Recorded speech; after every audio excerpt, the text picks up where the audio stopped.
So I came here because when I got home last night, when I was at home, the guys were all cooking pans full of eggs. I mean, when I make an omelette, I use 2 or at most 3, and I think these were 6-egg omelettes they were both eating, and I thought, so it's not eggs that is a short supply, it's the sperm. And then I thought, now I've got to go and download everything I know about male sexual health, which is, well, I don't know, you tell me, but I thought first I picked up this duvet cover, this warm thing, and there's plenty of cardboard down there. It's all outside, but it's like people are actually expecting, people are up for helping people to sleep out, so I picked it up. I met a lovely couple. They were walking down the road. I walked past them, and just as I did, they were having a discussion about something. It was something to do with changing. He was going to change his job. I don't know if they were a couple, maybe just friends, but the thing that really caught my ear was, she said, look, you're being paid to do fucking nothing. Except she said it much better than I could. It was a beautiful accent. They paid me to do. I made her sound Australian. She was absolutely London. And I turned around and I smiled when I said, you mean like me? And then I found my cardboard, and I went on and I said to them, I love your accent, I just wanted you to know that. And they were going to drink at the Memorial Social Club, which I've made a note to go and have half a pint, I think, because I think a pint, the last time I drank, my biology was definitely Amerindian. I was out of it I was pissed for I don't know how long. Maybe that was my whole adventure. It was just I drink 1 pint of beer, and I'm drunk for 12 hours. But anyway, it was particularly good beer. The stuff at the Coach and Horses between Elstree and Radlett, that was lemon. I thought of you, Julia Hawkins. It was lemon flavour and an orange flavour. I don't know why I thought of you because of that, but it just was. Oranges and lemons. Maybe it was you singing, if you want to be my lover. But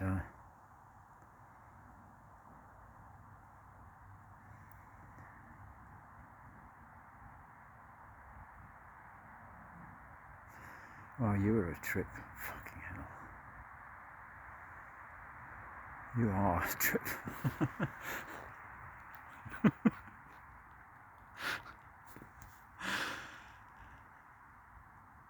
So on the way up, I thought, I've got to talk about sexual health, and I've got to somehow talk about the Stiebel and the spirit, and how it used to come out of the bottle and now it comes out of somewhere else, and we're not really talking about that. But there's this little place you can go in Elstree and be in a movie.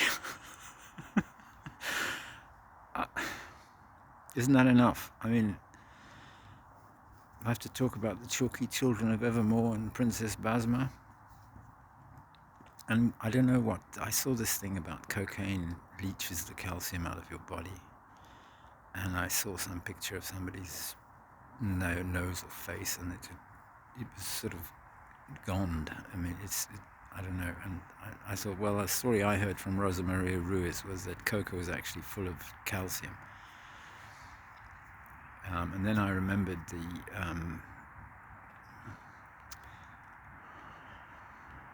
I don't know, how are you doing, Sinead? Are you holding the camera straight this time? I was trying to...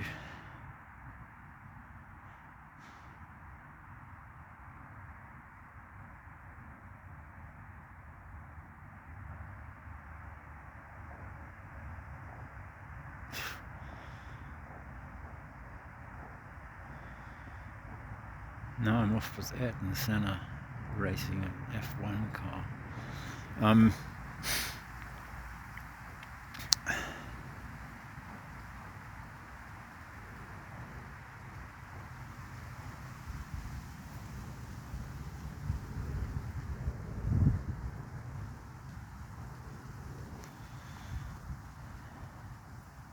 don't know how I got that wrong. You work it out. Simply the best, Ike Turner. Ayrton Senna.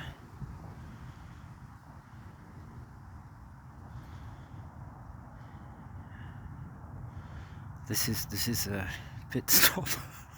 A total pit stop. I was at that's because I got headlight in my eyes.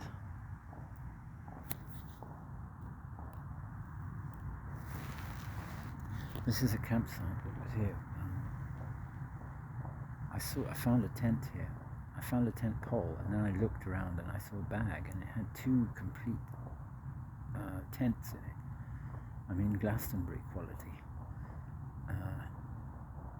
Maybe I was supposed to go to Glastonbury and try and jump the freaking fence or something. I don't know.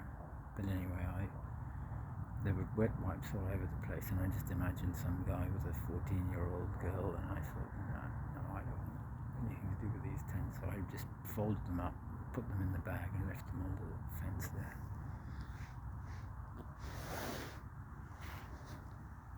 But this other one appeared, but I held it out in the sun. I thought somebody might want to come and collect it. And there was that bag there, which I thought was the tents. You can just see it in the gloom, and it wasn't a tent. That's just rubbish. This tent was all that's left, and I thought somebody would fold it up when it was dry, but they hadn't, because it's where I left it. It was puddled with water, so it's not usable as a bivvy bag, but it's fine. It's now a ground sheet. So the thing with sleeping out is all you need is have something that's not too wet on the bottom, something that's not too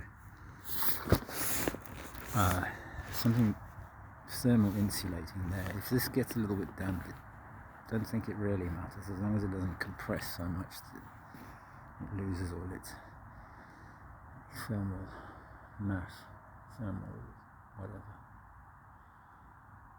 As long as it doesn't become water soaked, and you don't want the heat to go out through the ground. You can probably spend the night. It's pretty toasty, it's good. Especially when it's a night like this, it's perfect. Might rain, but so that's all you need to sleep out. It's okay. If you've got the keys to your house, it's very easy if you're not worrying about being robbed.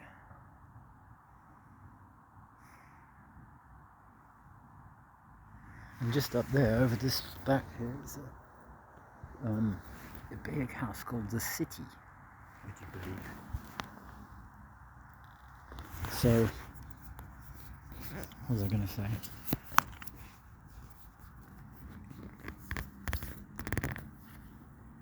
Yeah.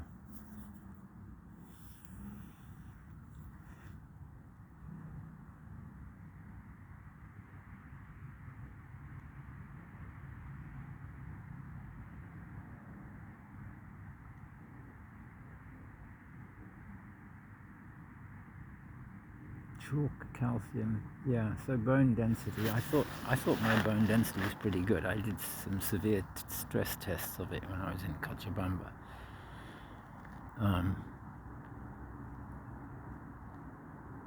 They can do these osteograms or whatever they call them at Guy's and St Thomas's. I went there for my my chest X-ray.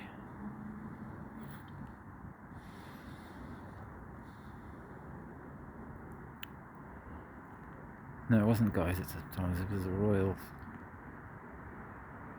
Chelsea in Westminster.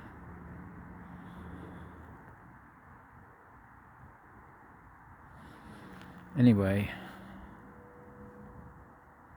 the thing about chewing cocoa is it seems to produce a monstrous amount of seminal fluid, but I don't see that that should have a particularly high calcium content, but I think mine did.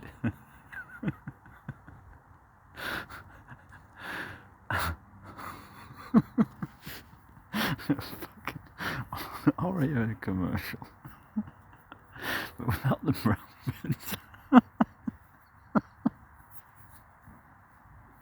Anyway, so that's what the Chalky Children of Evermore means to me. So maybe I just blew it all. Maybe that was all. Maybe I was just coming fossils, but I don't know. And I some commercial from some rabbi talking about semen retention and the disastrous consequences of it being otherwise. I have no idea what they are. You lose all your family wealth. He ends up in the Stiebel and then gets transported, and that they no longer know how many tribes there are. I haven't got a clue.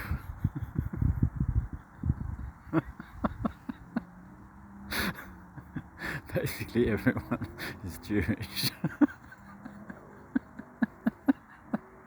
And it was by stealth. They gave up on the matriarchy. Because the women were all eating their babies or something. I don't know. That's all I know about male sexual health. Now I'm going to turn this off. Or should I talk about the Yama ensemble and that beautiful, beautiful woman singing? Wow. I don't know much more about that. I can't remember which song she was actually singing. But I was trying to keep rhythm with her.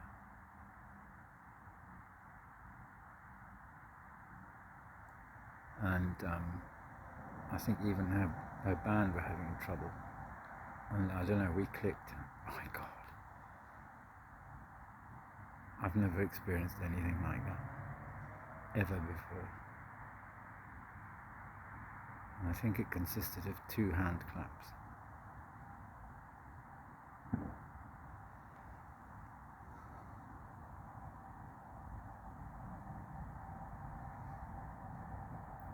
People are strange and very, very beautiful. And I don't know why mouths are so important. And I wondered if maybe that thing I wrote about Laura and Pausini and I once being a kind of 2 commas down the bottom of a dark pond somewhere had driven everyone nuts.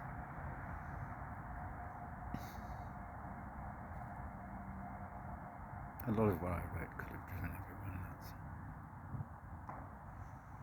My mother wrote to me once and said, I don't know what you're going through.